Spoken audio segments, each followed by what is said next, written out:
আসসালামু আলাইকুম শেখ আলিফাতুল্লাহ। আমি 16 বছর বয়সী একজন সাধারণ মেয়ে।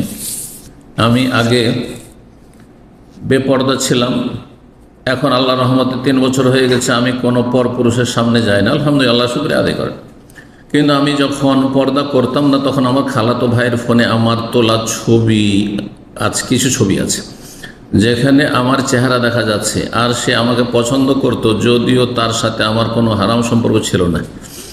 আল্লাহর পথে ফিরে আসার পর আমি তাকে বলেছিলাম সে যেন তার ফোনে থাকা আমার ছবিগুলো ডিলিট করে দেয়, কিন্তু সে আমার ছবি ডিলিট করেনি। আল্লাহ হিদায়াত করুক তাকে, তার অনিষ্ট থেকে রক্ষা করুক। সে এখন বিবাহিত।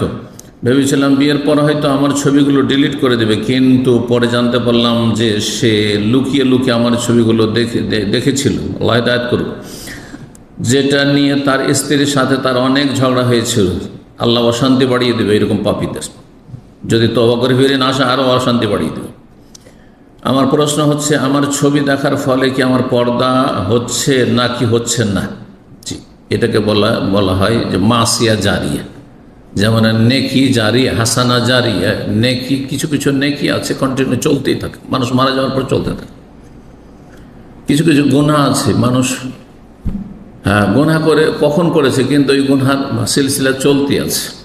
সতর্ক সাবধান, আল্লাহর কাছে বেশি বেশি তওবা করুন, বেশি বেশি তওবা করুন। এবং সে যেহেতু বেগানা, আপনার খালাতো ভাই, তার সাথে সরাসরি যোগাযোগ করবেন না, এটি না জায়েজ, কারণ এটা ফিতনার কারণ হতে পারে তার জন্য, আপনার জন্য। শয়তান সেখানে ঢুকতে পারে, সবসময় লেগে আছে শয়তান।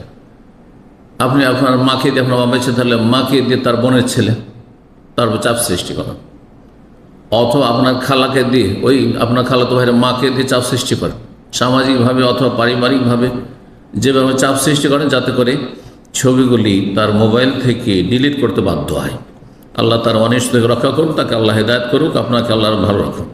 তওবা করেছেন, এটি ভালো দিক। আল্লাহ তওবার উপর আল্লাহ অবিচল থাকার তৌফিক দান করুন।